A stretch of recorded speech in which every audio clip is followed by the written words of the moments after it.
Perfect. Okay, good afternoon again, everyone. This is our lecture 37 in high-dimensional probability and applications to data science. Okay, so here's where we are. We're motivated by the need to develop mathematical foundations of machine learning. That led us to trying to quantify the complexity of hypothesis classes, of the class where we choose the best hypothesis to describe our data. We abstracted out this idea to define the complexity as the VC dimension, Vapnik-Chervonenkis dimension. And then we will study Vapnik-Chervonenkis dimension today and maybe part of Friday before coming to the statistical learning theory back. So last maybe, I don't know, couple classes maybe, we're doing Vapnik's VC theory or VC dimension in particular of a Boolean class F.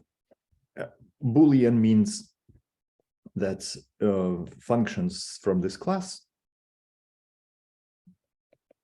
takes values on subset and returns 0, 1.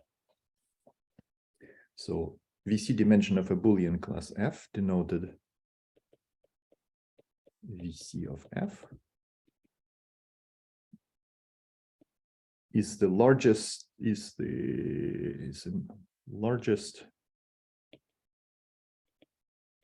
size n of D of a subset shattered by F. Shattered means that F can realize any label assignments on that set. So for any labels, binary labels, Y1 through YD,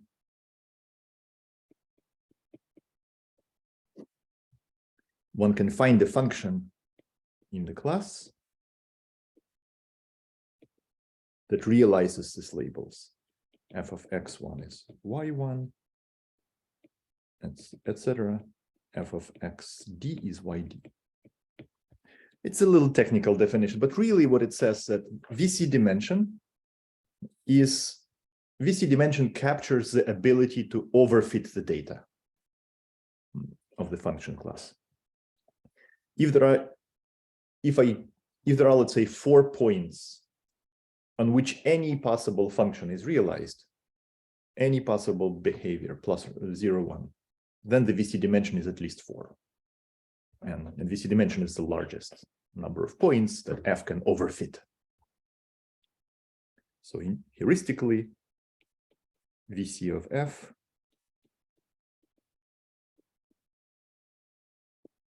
is the largest number of points, of data points F can interpolate or overfit or memorize, something like that. It's a capacity of F in some sense. So that's a formal definition and the informal meaning of that. Good. Any questions about the definition again? Cool. Okay.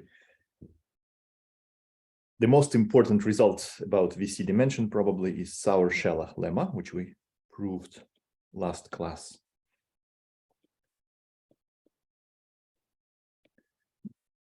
It miraculously restricts the cardinality of F itself. So if the class has small VC dimension, the class cannot have too many functions. It's only about classes on finite domains. So if the domain is finite, let's say has n points, X is an n-point domain. And let's call VC dimension of F D. Then the cardinality of F itself, so F has finitely many, of course F has finitely many functions, right? Because on this domain N, how many Boolean functions do we have? 2 to the N, right? So it's finite, but we have a much better bound than 2 to the N. Actually, it's smaller than the sum of the binomial coefficients up to D. This.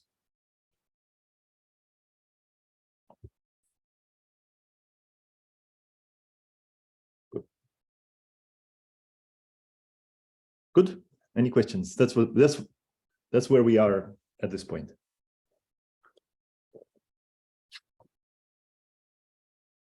So part of this class, of today's lecture, maybe for 20 minutes or so, we will I'll give you a couple cool applications of VC dimensionals, of Sauer-Shelah lemma in particular, that are not in machine learning, just to demonstrate that this concept is useful outside this area. Definitely it's useful outside machine learning. Any questions before we begin? Everything is clear, right? I want this to be crystal clear now. Everything is okay. Cool. So applications. Couple applications in discrete mathematics. Okay, so here's one cool application. Let's say we look at just put n points on the plane. So we have n points on the plane.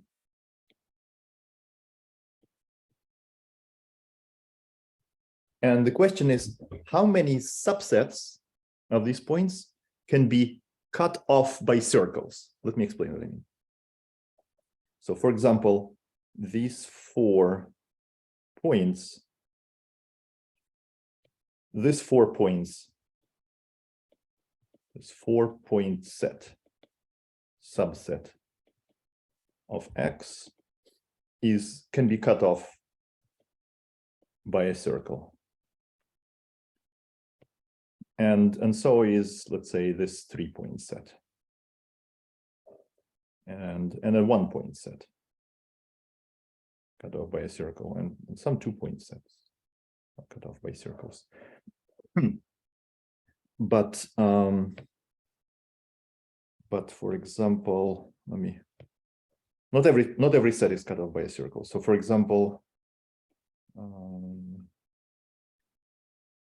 yeah, I think, let's say this one.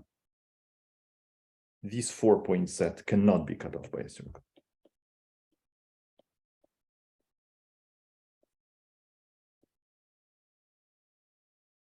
Yeah. Is the concept clear? The empty set is cut off by a circle, right there. The full set is also cut off by a circle.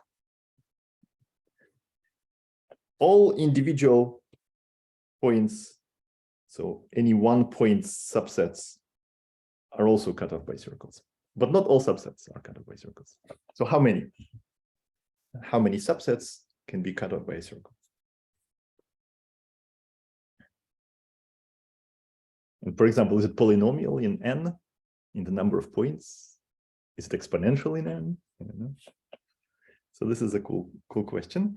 And we will deduce very quickly from Sauer-Shelah lemma that polynomial, actually, there's only polynomial number of subsets that are cut off by circles, specifically cubic polynomial. It grows like n to the cube. So at most this many, from 0 to 3, and choose k, which grows like the leading coefficient is n cubed to the 6 if you expand this binomial coefficients.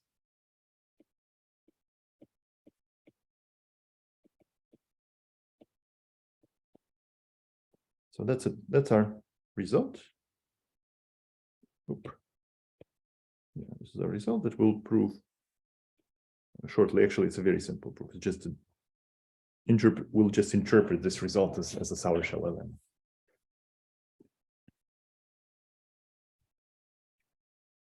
Any questions about the setup, this application? No? You're good? Okay, let's see how this goes, how the proof goes. Well, we have subsets. Let's turn them into a function class. So we consider the class of indicators. 1C, where C is a circle. Indicator simply means that it's a function that takes value 1 inside the circle and 0 outside the circle. That's what 1C means, and C is the circle.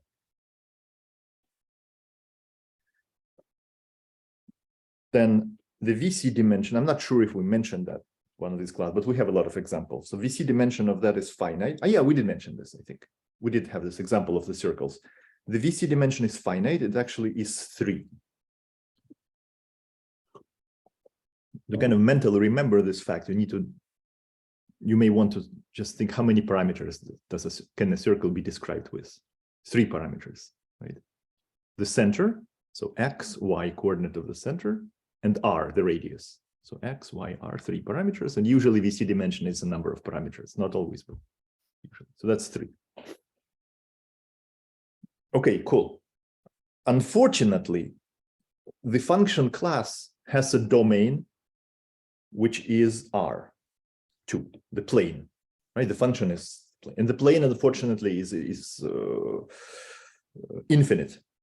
And Sauer-Shelah lemma only applies for finite domains. So what do we do? Well, we restrict the plane only to the points. So let's restrict the domain.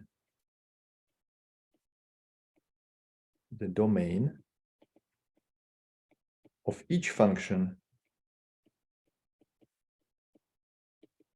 in F to the set of points, which is x1 through xn. And let's call this restricted class F restricted to x. Right?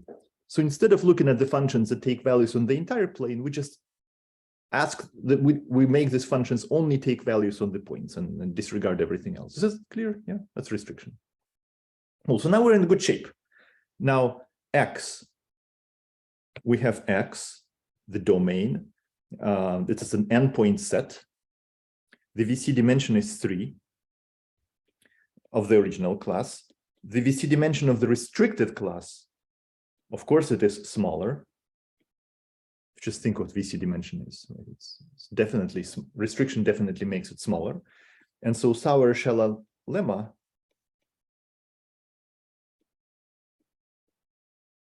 says that the cardinality of the restricted class is at most this.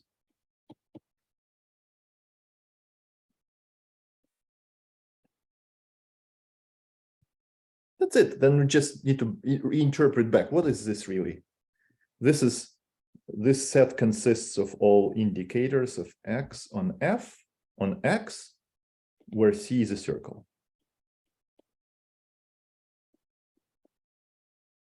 In R2. And so the cardinality of this is the same as the cardinality of this set C intersection X. And these are the sets that are cut off by circles. By C.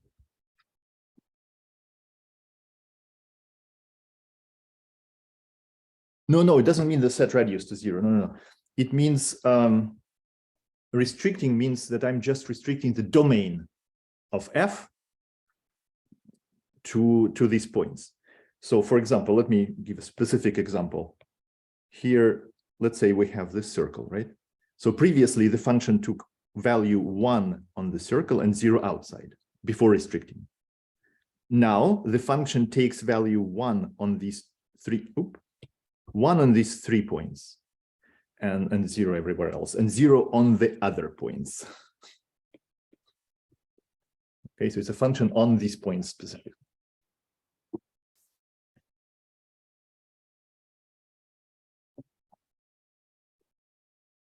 That's it. So we proved that thing. Any questions? Cool. Good. Okay.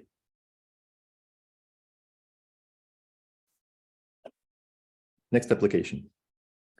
All right, this application, guys, it's fantastic. You can show it to your little brother and sister, or maybe school children, and it's still very non-trivial if you don't know VC dimension.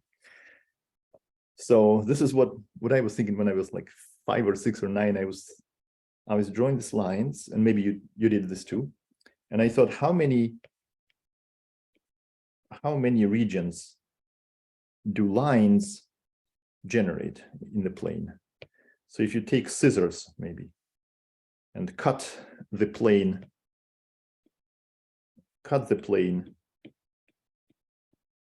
like this, then you may ask yourself, how many regions are formed by this cutting? Something like this. Let's do 4 of them now.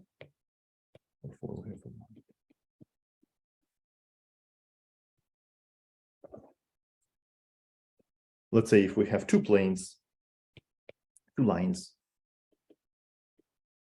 we have 4 regions. So cut the plane into 4 regions. If we have 3 lines, 3 passes of scissors, then we have 1, 2, 3, 4, 5, 6, 7 regions. And if we have 4 lines, then we have 1, 2, 3, 4, 5, 6, 7, 8, 9, 10, 11.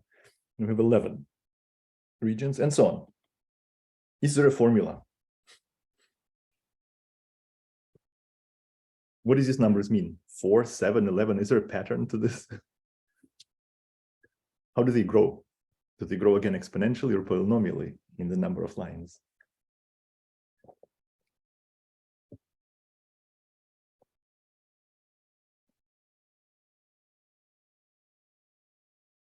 Is the question clear? Yeah. Obviously, you can make less than that, right?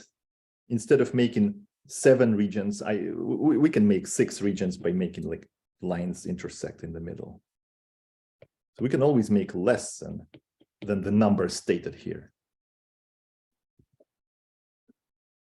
So the question is, what is the maximal number of regions that we can achieve this way? And we will, okay, this is what you answer your little brother and sister. There is a pattern, yes. And we will prove this proposition that n lines in R2, sorry, in a plane, of course, generate at most, again, same thing, sum of k from 0 to 2 and choose k, which is, if you open up this binomials, it's n plus 1, n times n plus 1 over 2. So this is, that's a formula. Mysterious formula for the number of the regions. And if you check for 4, 1 plus 4 times 5 over 2, so it's 1 plus 2 times 5, 11. Yeah, you get 11.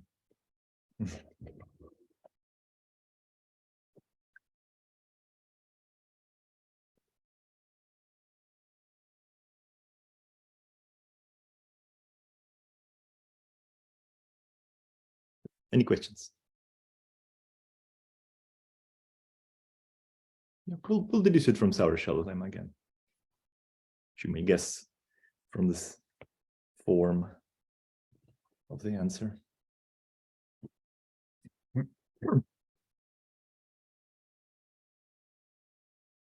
Okay, so here is a little, it will be a little bit more tricky, just a tiny bit more tricky, because we will work in the dual space. So our points will, what were points before in the circle example, will now become lines. And what are regions will become points. So it's kind of a dual, you may learn about this in projective geometry, for example, where lines and points and the intersections are in duality to each other. So that's what we will explore. And here how the proof goes. So first of all, we choose the order of the lines. Let's say we choose the order like, I don't know, maybe first line, second line, third line order, and the orientation of lines. And orientation simply means that for any line splits the plane into two parts, and we choose the orientation 1 or 0, let's say. So for instance, for these lines in the picture, let me remove this example here. For this example, we choose the orientation, let's say, it doesn't matter, but let me choose, let's say 0, 1, 1, 0 for line 2, and 0, 1 like this. Just showing which side of line is 1, which side of line is 0. Okay, so now we can encode every region as a binary string. It's a binary string of length n. So in this particular example, let's say this region. The region is determined by which side of each plane these points lie, right? And so this region line, it's on the side 1 of line 1. It's on the side 2 of line 2. Sorry, it's on the side 1 of line 2. And it's on the side 0 of line 3. So it's, this region is encoded as 1, 1, 0. And yeah. 1, 1, 0. That region inside is encoded as 1, 1, 1. Let me keep going. So 0, 1, and 3, 0, I believe. This is line 1 is 0, line 2 is 1, line 3 is 1, 0, line 2 is 0, line 3 is 1. And this is line 1 is 1, line 2 is 0, line 3 is 1. Okay, here we go. Oh yeah, one more. Line 1 is 1, line 2 is 0, line 3 is 0. Okay. Process clear? Yeah. And similarly, we can do for any combination of lines. So regions are, we encoded regions as binary strings of length n, whatever number of lines. And then we want to turn them into functions. We can interpret now a binary string as a function. So for instance, this function will be line 1. So 1 is assigned to 1, 2 is assigned to 1, 3 is assigned to 0. It's a binary string as a function. So you identify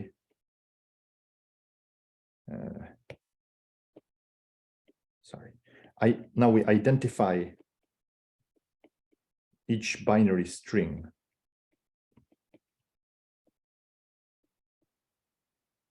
with a Boolean function. For example, the string 1, 0, 1, 0, for example, if there are 4 lines, is identified with the function like this.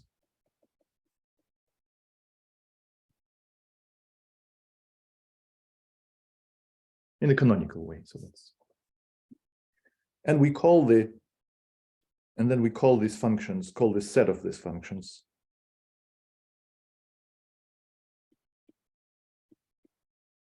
as something f. That's our class of functions, Boolean class. Okay, no mathematics happened here. We're just kind of encoding this representing this in the form that's convenient for application for Sauer-Shelah lemma. Now we have function class, and then just if we think of what the number of regions are, now each region is a binary string. Each binary string is a function, so it's the same number as the number of functions that we just created. The VC dimension, oh, I forgot to say that, the most important thing, the VC dimension of F is D, let's say, and if it is D, we do not know what it is yet, then the Sauer-Shelah lemma will give us this bound, the sum from K to 0 to D and choose K. So the only thing we need to do now is to compute the VC dimension of this class. And we claim that the VC dimension of this class is 2. Actually, we need only an upper bound on this. So less than 2. It is actually 2. If we prove this, we'll be done. Agreed? Yeah, because that will be exactly the form that we claim.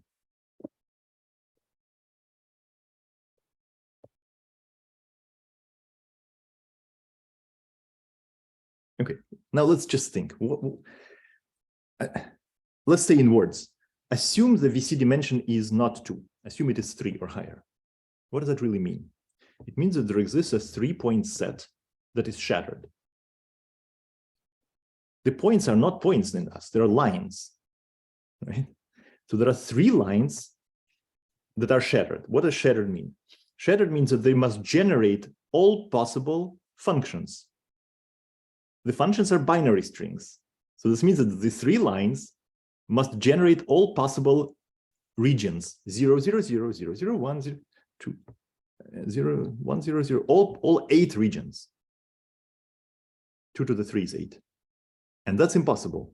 3 lines, as shown in this picture, can only generate 1, 2, 3, 4, 5, 6, 7 regions, which is less than 8.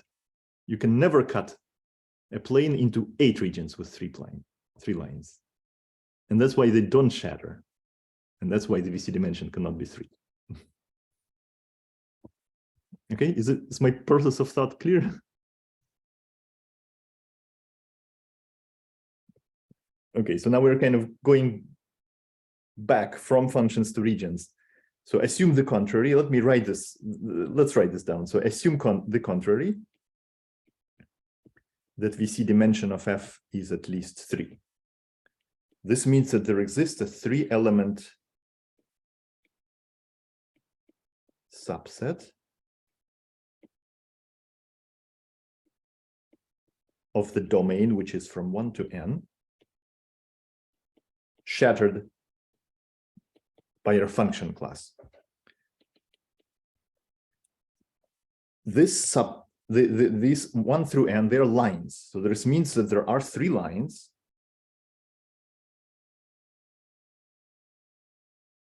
that realize all possible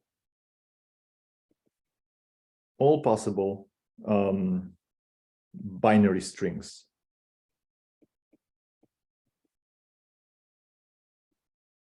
Of length 3. Let me see what the question is. Evgeny, each new, okay, it's a long one. Let me read this in the chat. So each new line intersects each previous line. Yeah. You're getting a direct argument for this. Yes, each new line intersects each previous line. So given n lines, new one will have n intersections. Yes. So n plus 1 intervals, which are split. Yeah. So yes, you're getting an exact bound from induction. It's a beautiful argument from Evgeny in the chat. So you can prove this by induction without going through all the Sauer-Shelah stuff. A very nice and very simple inductive argument that you can run. So that's good. Yes, that's possible.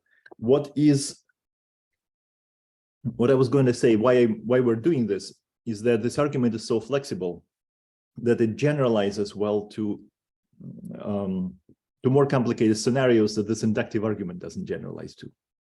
For instance, for polynomial surfaces, we know that VC dimension is also finite, and it will be harder to run this argument for polynomial surfaces and many other things. And any set of surfaces was bounded complexity or parameterized by a few parameters. So yeah, but thanks. That's a good argument. If you want, guys, you can take a copy of it and do this directly. Yeah. So okay, going back to this. So there exist three lines that realize all possible binary strings of length 3. So this means that these three lines generate 8 regions. But this is impossible.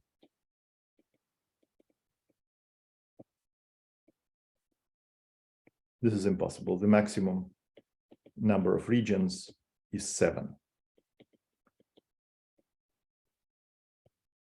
1, 2, 3, 4, 5, 6, 7. You can't really have 8 regions. And that's it. UED.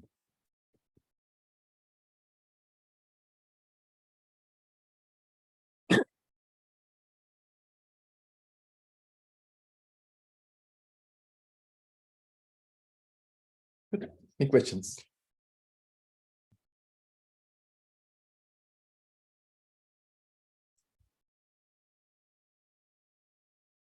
Cool. Couple remarks about this argument. First, it is very generalizable argument. For example, you can run the same in higher dimensions. More generally, let's say for any hyperplanes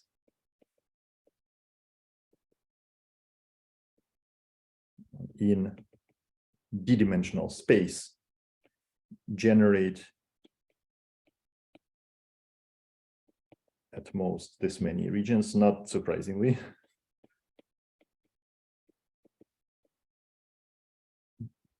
From the same argument. This is a result originally proved by Buck in 1943 in a way similar to Evgeny in the chat. So it was a direct inductive argument. But it also follows from VC dimension. So similarly, you can get similar bounds for more complicated shapes. For example, instead of cutting the plane by scissors in a straight line, you can cut by curved lines, let's say by circles, and the same argument will hold because we know VC dimension of the circle is like 4. It will be different formula, but the argument will be the same. This bound is optimal and is attained by if the lines or generally hyperplanes are in general position. Say if the lines are in general position, if any two lines do not collide and need to be intersect in one point only, something like that. But if the lines are not in general position, the bound is smaller, and then starts a very interesting area of combinatorics. It's called hyperplane arrangements. So that is a very if the planes are not in general position, how do we describe the number of the regions that they generate? And this is one of the well-studied problem in the area that's called enumerative combinatorics.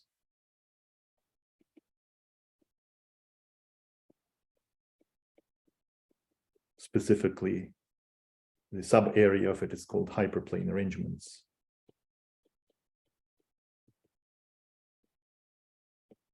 And there's a beautiful theory based on the Möbius function of posets.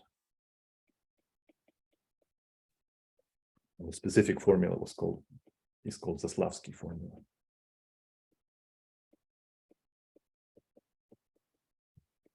So if you're interested, that's where you look. It's really a deep and interesting theory.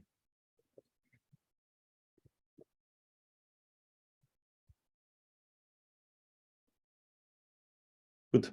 Any questions?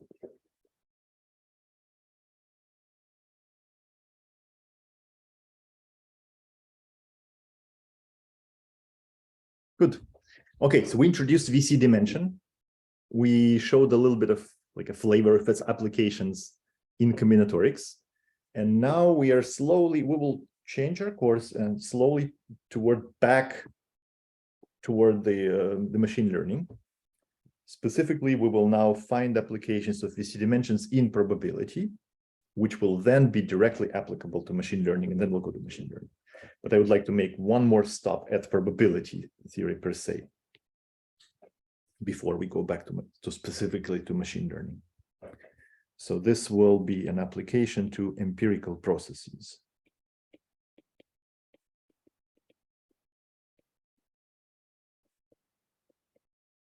In probability, it's a vast area of probability that studies the following question. We look at a sample. So we look at a distribution. Let's say let X be a random variable or a vector, taking values somewhere in some set X, and we take the sample X1 through Xn.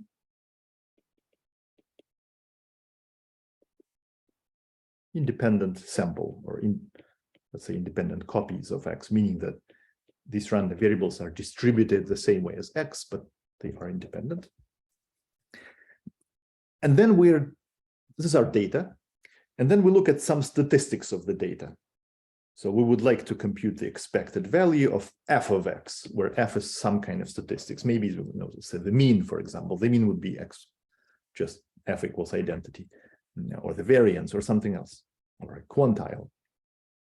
And we compute it from the sample. So instead of taking the true mean, we take, in statistics, we take sample mean. The law of large numbers tells us that this is true for large n. This is the law of large numbers. And everybody's familiar with that, right? Okay, this is where we started our course, in fact.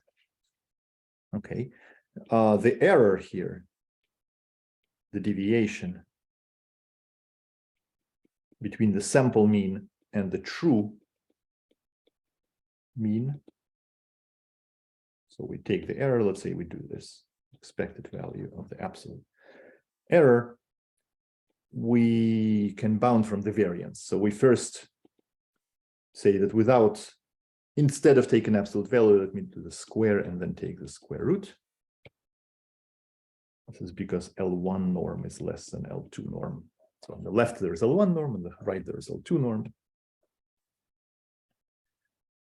This is inside, we have the variance. So this thing squared, and then we take expected value. That's a variance of the sum. I'm going a little faster here because I know, guys, we did it so many times already. Okay, the variance of the sum, let's see, 1 over n I can pull out. Variance scales like a squared. Inside, variance of the sum is sum of variances because of the independence. F of xi, like this. Square root. Each of these variances, let's say, I don't know, let's say it's 1 if f is Boolean. Just for simplicity, assume that f takes value 0, 1. So we have Bernoulli random variables. So variance is always less than 1. And so we have 1 divided by root n. as a result. That's our error. That's the best we can hope for.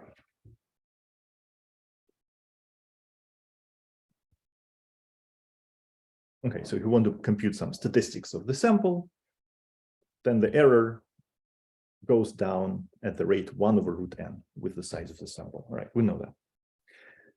But now something new and interesting. Suppose we would like to compute many statistics from the same sample, a lot of them. And we do need to do that in machine learning because we would like to find the optimal hypothesis class. To do that, we need to test many hypotheses.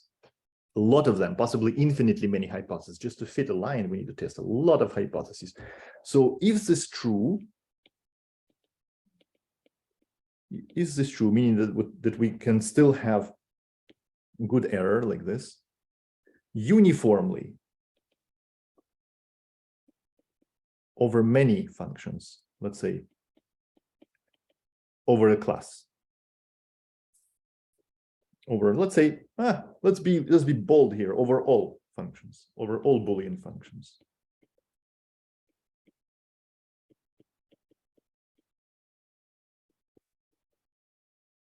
So instead of writing this for one function, instead of hoping to get a good error, good approximation for one function, say something small, I would like to have the same error, but over all functions, any Boolean function f, just like this. So again, I take one sample, this is my data, and can I hope that any statistics that I would like to see, I can compute from the sample? All of them. Yes, Evgeny. Sorry, just don't fully get it. Our estimation of error, it doesn't depend on the f. It depends on only of Boolean, on the fact that f is Boolean. So supremum in any way should be less than 1 over square root of n, isn't it? If you fix one function f, then yes, that's what we proved. If you would like to put the supremum inside here, inside the expectation, it means that after looking at your data, I will decide which statistics I want to compute. Okay, so my function f will depend on the data. That's a problem. So then that destroys independence, and without independence, you cannot run this argument with variance. Got it. Yeah. So can we hope that that'll be a dream for statistics? Like you take one sample and then you look at the sample and say, "Oh, this looks like this clustered. Let me fit a best thing. No, okay, let me try something else. Let me try something else." And you would just keep doing this work, the data exploration work, trying many hypotheses, possibly infinitely many of them on the same sample, from the same data. And no, unfortunately, it's not true. So this is not true. You can do that. It's well known from practitioners that sooner or later you'll catch you'll try to catch imperfections in the data. But really, why not? Let me give a simple example. Suppose this is our sample. Let's say it's a line, and this is my sample x1, x2, maybe x3, xn. And I'm hoping that this be true. The important thing is that the supremum is inside, so which means that I can adapt f to my data. So let me pick a very bad f for that data. Here it is. It's 0, 0, 0, 0, and then I make a little bump here, and another bump over here, another bump. Maybe it's just like a delta function that takes value 1 on the points and 0 elsewhere. So this is our function f. Now for this function f, actually we can write it analytically. let's say f equals the indicator of our sample. So it takes value 1 on the sample and 0 elsewhere. I'll not write that, indicator. So for this function, the sample average is obviously 1. It takes value 1 on each point. So the sample average obviously is 1. But the true average expected value of f of x, that's not going to be 1. It's going to be very small. It's probably will be near 0. It's just because the function is so tiny. The function takes 0 almost everywhere except in our data, like this. Yeah, so if you average over the entire line, the expectation will be 0. Yeah, clear?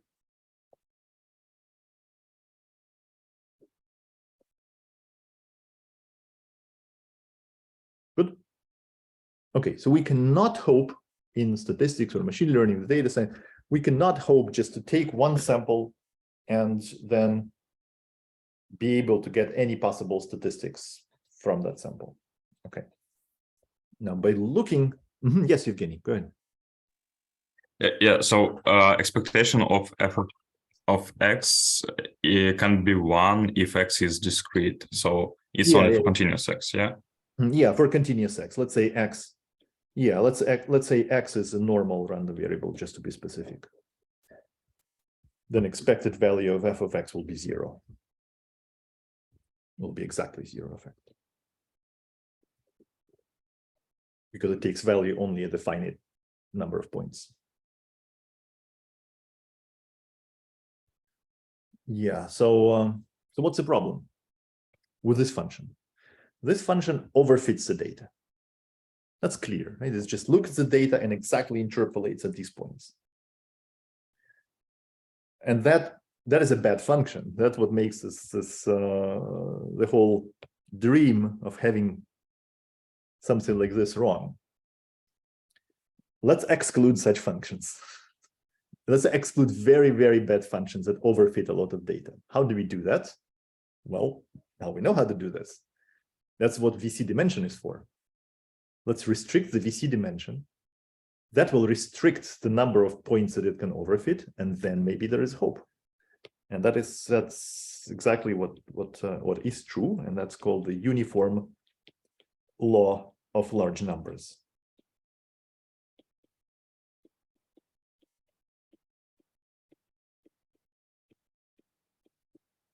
The uniform law of large numbers.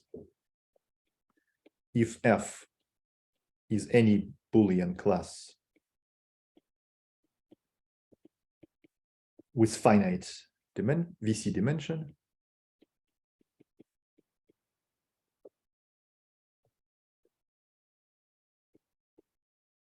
then we can have a uniform error, so we can really take the data and run any possible and compute any possible statistics allowed in this class. Even the statistics that's dependent on the data, so adaptive, we can work adaptively by, so this will be the supremum. That's the most important thing here. So the supremum is over all functions in the class. And the error, well, the error would be just like before, 1 over root n. So the dependence on n is correct. So it's 1 over root n. But here there is dependence on the VC dimension. What we'll prove is d log n, slightly worse than we have hoped for, but that's okay. D log n over n. The uniform law of large numbers.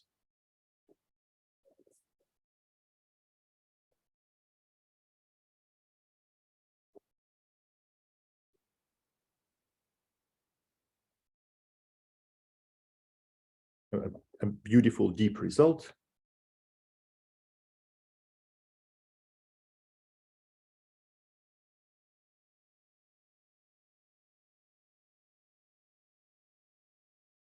Any questions about it? Let's take a look at this result.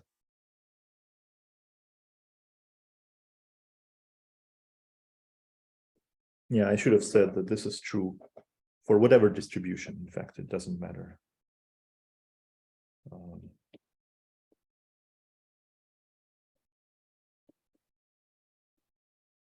It's another beautiful part of this. It's a distribution-free result. Couple of remarks. First, one important thing is that we have the same rate of error, which is 1 over root n, as in the law. That's in the usual law of large numbers, so non-uniform one. So this is really optimal.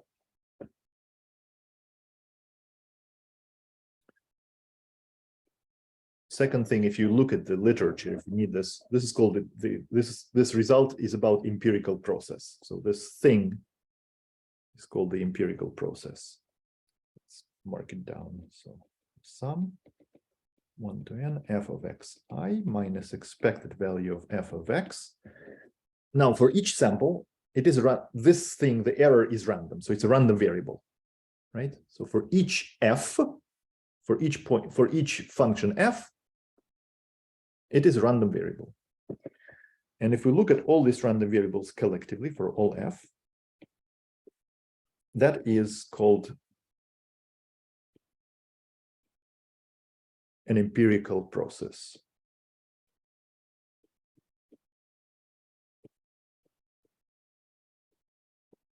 It's a stochastic process, just like Brownian motion. Think of Brownian motion, right? Brownian motion is a collection of random variables, each random variable for a time. So for, let's say, for it's bt, where t is time. So Brownian motion is a stochastic process indexed by time. And this is a stochastic process indexed in some weird way, indexed by function class. So that's still a stochastic process, but it's called an empirical process.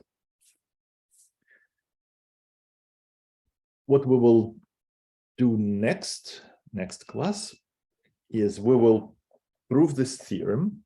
We'll introduce a couple new tools in probability. We'll prove this theorem. It will be based on Sauer-Shelah lemma and a couple new tools that you will hopefully like. It's called symmetrization for probabilities. Then we literally take this theorem and apply it for machine learning, where f will be a hypothesis class. So this theorem allows us to look for the best hypotheses given the data from the same sample. That's important, right? What's a machine learning task? You take the data and then you try to fit the best hypothesis. So potentially you have to try a lot of hypotheses to look for the best one. That's called empirical risk minimization.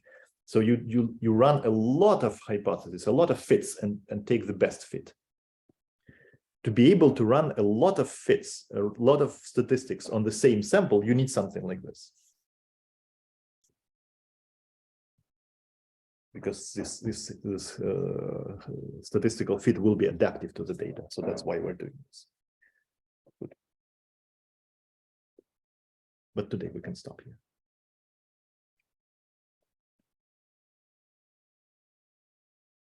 Any questions?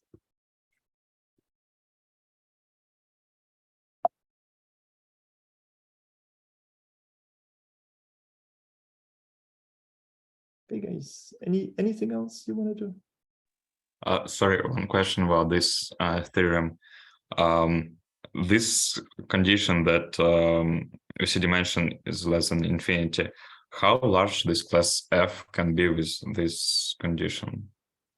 Sorry, Evgeny, how large what can be? This class F, if class we F. like ask for its dimension to be finite, yeah. Yeah, so yeah, that's a great question, right? Is it very restrictive or not? One thing that we know is toward that is Sauer-Shelah lemma itself. Let's say if the domain is finite, then the class is basically the class cannot be too large. It's n to the d, so it must be. Yeah, but we have R there. Yeah. But we have R, so R can be infinite.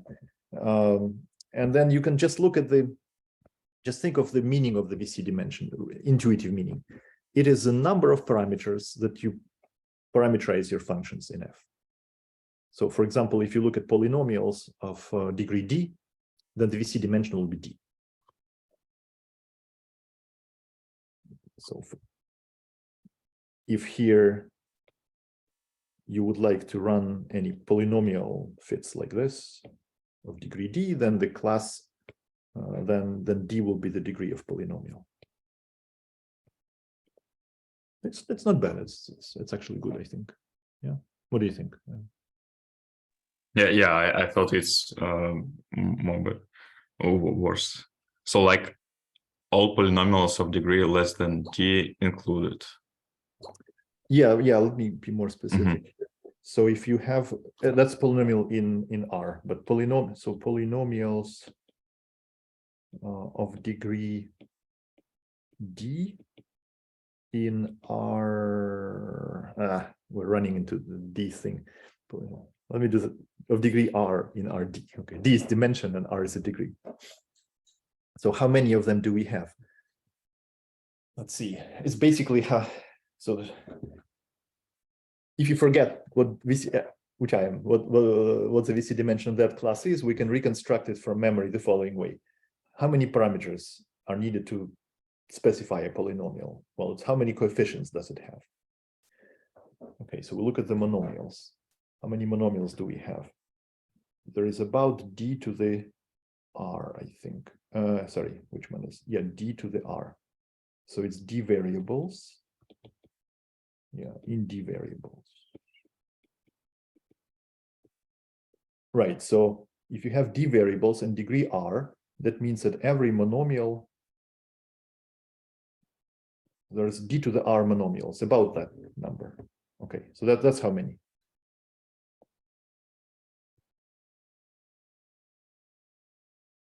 Yeah. Is that right? I think so. More specifically, it should be like d choose r, probably. Something like that. So this is the VC dimension of f. D choose r, d to the r.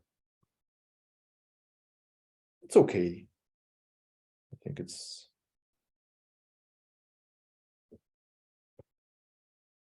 so if r is 2 quadratic, that's d squared only, which is okay. Yeah. Evgeny, did I answer your question? Yeah, thanks. Sure. Yeah.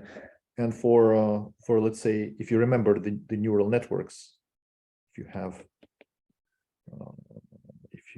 W connections in the neural network, summing everything, all connections here, then the VC dimension, up to some corrections, the VC dimension is something like W. So it's proportional to the number of connections. So W, so basically D will become W here, the number of connections. It's not too bad. Which means basically what this result says that to make this error small, let's say less than 0.01, you need n to be like a big constant times, let's ignore log n, forget log n, CD. So the data just has to be a little bit more than the VC dimension, the number of parameters, which makes a lot of sense. Right? If you look at the class with fixed number of parameters, and how much data do we need for it to be learnable? We need at least the same number of data as the number of parameters, because you want to learn these parameters.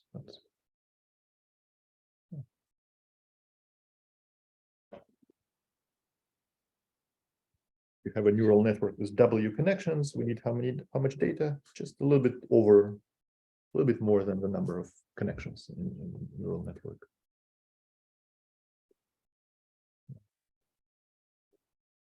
Good. Any other questions?